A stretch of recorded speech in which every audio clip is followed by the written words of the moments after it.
আসসালামু আলাইকুম। আমি রহিমা আক্তার। আসলে মিডিয়ার সামনে আসার কোনো কথা নাই আমার। আমি পরিস্থিতিত পড়িয়া মিডিয়ার সামনে আইছি। তো আমার হাজবেন্ড ইমরান আহমেদ ইমু তাই বিগত 17 বছর থাকি তাই বিএনপির কাজ করা আর বিএনপি নেতৃবৃন্দের সাথে কাজ করা। এখন তাই কয়েকদিন আগে তান্ডে কারাগারে নেওয়া হয় মিথ্যা মামলায়। আওয়ামী লীগ থাকাকালীন তাই বিভিন্ন হয়রানির শিকার হয়েছেন, জেলও খাটছেন।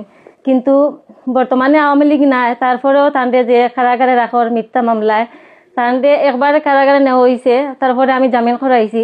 জামিন করানির সাথে সাথে তান্ডে আবার কারাগারে নেওয়া হয়। কিন্তু সেনে আমার হাজবেন্ডে বারবার হয়রানি শিকার করার। আমি দেখো আমি 2টা বাচ্চা লইয়া অসহায়। আমার 2টা বাচ্চা আছে। এখন হাজবেন্ড ছাড়া তো বুজরা সংসার চালানি খুব কষ্টকর। এখন আমি পুলিশ প্রশাসন আর বিএনপি নেতৃবৃন্দর কাছে বিনীত আবেদন জানাইলাম যে আমার হাজবেন্ডের মুক্তি চাইলাম। আপনারা যেভাবে ওনাকে বার করার ব্যবস্থা করবেন, এটাই আমার অনুরোধ। জেল গেটেই ফাঁদ, ইমুর পেছনে অদৃশ্য শক্তি। বিএনপির তৃণমূল কর্মী 32 নং ওয়ার্ড বিএনপির আহ্বায়ক কমিটির অন্যতম সদস্য ও বৈষম্য বিরোধী ছাত্র আন্দোলনের অগ্রসৈনিক ইমরান আহমদ ইমুর বিরুদ্ধে দায়েরকৃত ষড়যন্ত্রমূলক মিথ্যা মামলা প্রত্যাহারের দাবিতে এক সংবাদ সম্মেলন অনুষ্ঠিত হয়েছে।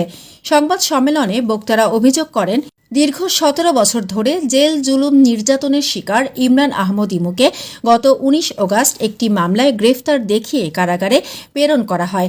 পরবর্তীতে তিনি 1 জানুয়ারি জামিনে মুক্তি লাভ করলে জেল গেট থেকে বের হওয়ার সঙ্গে সঙ্গেই শতাধিক প্রশাসনিক সদস্যের উপস্থিতিতে তাকে পুনরায় গ্রেফতার করা হয়।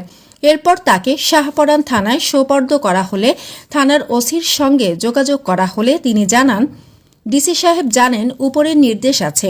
পরবর্তীতে আরও একটি বৈষম্য বিরোধী মামলায় আসামি দেখিয়ে তাকে পুনরায় কারাগারে পাঠানো হয়। আমি 32 নং ওয়ার্ড বিএনপির নির্বাচিত সাধারণ সম্পাদক শাহ আলম হিলটন। বিসমিল্লাহির রহমানির রহিম।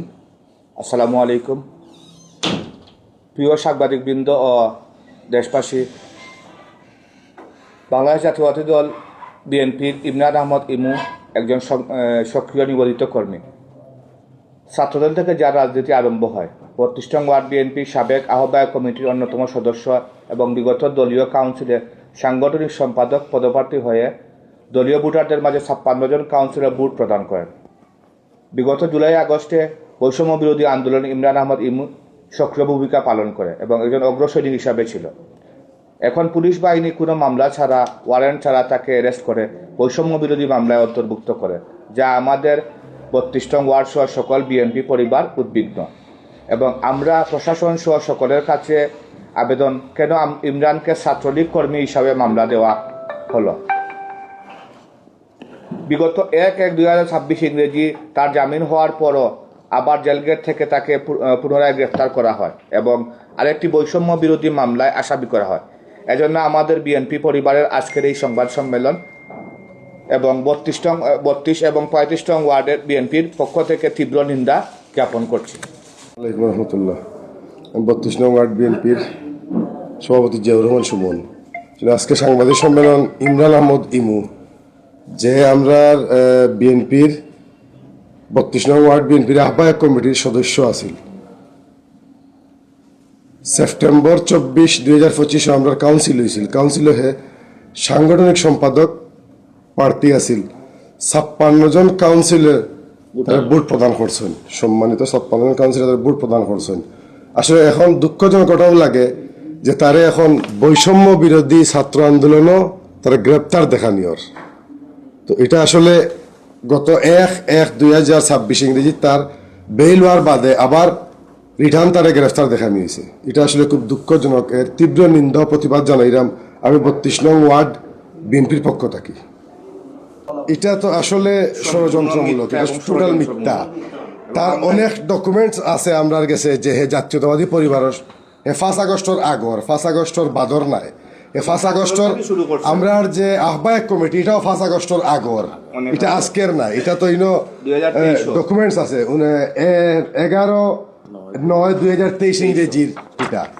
এটা তো আসলে আহ্বায়ক কমিটির সদস্য আগর। হ্যাঁ, যদি ছাত্রলীগ কর্মী হইতো হে বিএনপির আহ্বায়ক কমিটির সদস্য খেনে এটা তো 5 আগস্টের ফরর নাই, এটা তো 5 আগস্টের আগর দুর্দিনের কর্মী। দুর্দিনের কর্মী।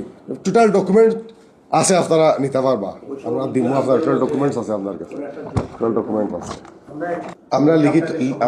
আমরা লিখিত দিছি মহানগর সেক্রেটারি, সাধারণ সম্পাদক নির্বাচিত সাধারণ সম্পাদক এমদাদ হোসেন চৌধুরী ভাইও লিখিত দিছেন, আমি দিছি, আমার সেক্রেটারি সাহেবও দিছেন, আমরা লিখিত দিছি। এটা যে মানুষটা বিএনপির আহ্বায়ক কমিটির সদস্য, দুর্দিনের আহ্বায়ক কমিটির সদস্য, সেই মানুষটা আবার এখন ছাত্রলীগ বানানো হয় বা বৈষম্য ছাত্র আন্দোলন বিরুদ্ধে তাকে দাঁড় করানো হয়েছে, এটা তো অবশ্যই ষড়যন্ত্র। আসলে আজকে আমরা আসলে চিন্তাই করি নাই যে ইমরান আহমদ ইমু আমাদের জাতীয়বাদী পরিবারের একজন সদস্য, আর ইমরান আহমদ ইমুকে পুলিশ গ্রেফতার করবে আর বৈষম্য বিরোধী মামলায় আসামি করবে, আর এই জন্য আমাদের সাংবাদিক সম্মেলন করা লাগবে। এটা আসলে আমাদের জন্য, জাতীয়বাদী পরিবারের জন্য লজ্জার। সম্মানিত উপস্থিতি, আসলে একটা বিষয়, যখন 1/1/2026 ইংরেজিতে ইমরান আহমদ ইমুর একটা বৈষম্য বিরোধী আন্দোলন যেই মামলা হয়েছিল 5 আগস্ট পরবর্তীতে, এই মামলায় জামিন হয়। এই জামিন হওয়ার পরে আবার পুলিশ তাকে জেল গেট থেকে অ্যারেস্ট করে। আমরা যখন এই সাফরান থানায় যোগাযোগ করি বা আমাদের নেতৃবৃন্দ যোগাযোগ করছেন, আমরা গেছি, যাওয়ার পর একটা বিষয় ক্লিয়ার হয়েছে যে ওসি সাহেব বলছেন এই আমাদের হাতে কিছু নাই, আমরা কিছু বলতে পারবো না, উপরের নির্দেশ। তাই আমাদের আসলে একজন তৃণমূলের কর্মী হিসাবে, জাতীয়তাবাদী পরিবারের সদস্য হিসাবে আমার একটা প্রশ্ন, জিজ্ঞাসা, এই উপরে নির্দেশটা মানে কে দিলেন, কেন দিলেন? উনি কি নির্দেশ দিলেন, যাচাই বাছাই না করে দিলেন? উনি ইমরান আহমদ ইমুকে কোথায় দেখলেন ওই ছাত্রলীগ কর্মী, কীভাবে ছাত্রলীগ কর্মী বানালেন?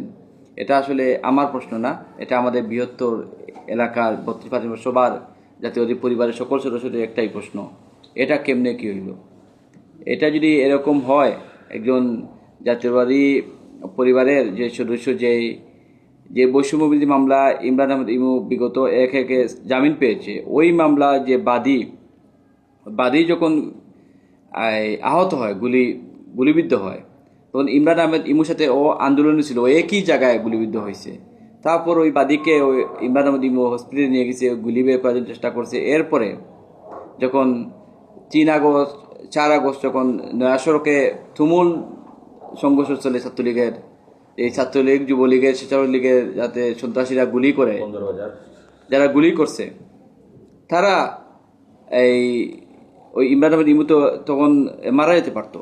এই দলের জন্য, দেশের জন্য বৈষম্য আন্দোলনও এই ছিল। আর যারা গুলি করছে তারা এখন প্রকাশ্যে ঘুরতে পারে, কিন্তু যারা এই গুলি খেয়েছে, যারা আন্দোলন ছিল, তারা জেলখানায়। এটা আমার প্রশ্নের কাছে প্রশ্ন, এই জাতীয়বাদী পরিবেশ সদস্য হিসাবে আমার এই প্রশ্নটা আমি রাখলাম। আপনারা দেখেছেন বিগত আন্দোলন সংগ্রামে ইমরান আহমদ ইমু আমার ছোটো ভাই এবং সহযোদ্ধা ছিল। আমরা কিভাবে ঢাকার রাজপথে আন্দোলন করেছি এবং সিলেটের রাজপথে আমাদের কীরকম অগ্রণী ভূমিকা ছিল। এবং আমি একটা জিনিস বলতে চাই, প্রশাসনের দৃষ্টি আকর্ষণ করতে চাই, কে বা কারা ষড়যন্ত্রে আপনারা বৈষম্য বিরোধী ছাত্র আন্দোলনের সাথে ইমরানের ছাত্রলীগ কর্মী হিসাবে বানাইয়া যেন আপনারা সেই ষড়যন্ত্র মামলায় ঢুকাইছেন, আমরা তার তীব্র নিন্দা ও প্রতিবাদ জানাই। এবং আমরা বক্তারা অভিযোগ করেন, এটি কেবল একজন কর্মীর বিরুদ্ধে নয়, পুরো বিএনপির তৃণমূল পর্যায়ের বিরুদ্ধে একটি সুপরিকল্পিত দমন পীড়নের অংশ। মিথ্যা ও ষড়যন্ত্রমূলক মামলা দিয়ে তৃণমূল নেতাকর্মীদের গ্রেফতার করে ভয়ভীতি সৃষ্টি করাই এই প্রশাসনিক অপতৎপরতার মূল উদ্দেশ্য। এই ঘটনার প্রতিবাদে 32 ও 35 ওয়ার্ড বিএনপির তৃণমূল অঙ্গ সংগঠনের নেতৃবৃন্দ একযোগে প্রতিবাদে ফুঁসে উঠেছেন। তারা বলেন, আমাদের প্রশ্ন, এই নির্দেশদাতা কারা? কার ইশারায় একজন আন্দোলনের অগ্রসৈনিককে বারবার মিথ্যা মামলায় জেলে পাঠানো হচ্ছে? সংবাদ সম্মেলন থেকে ইমরান আহমদ ইমুর সকল মিথ্যা মামলা অবিলম্বে প্রত্যাহার ও তার নিঃশর্ত মুক্তির দাবি জানানো হয়।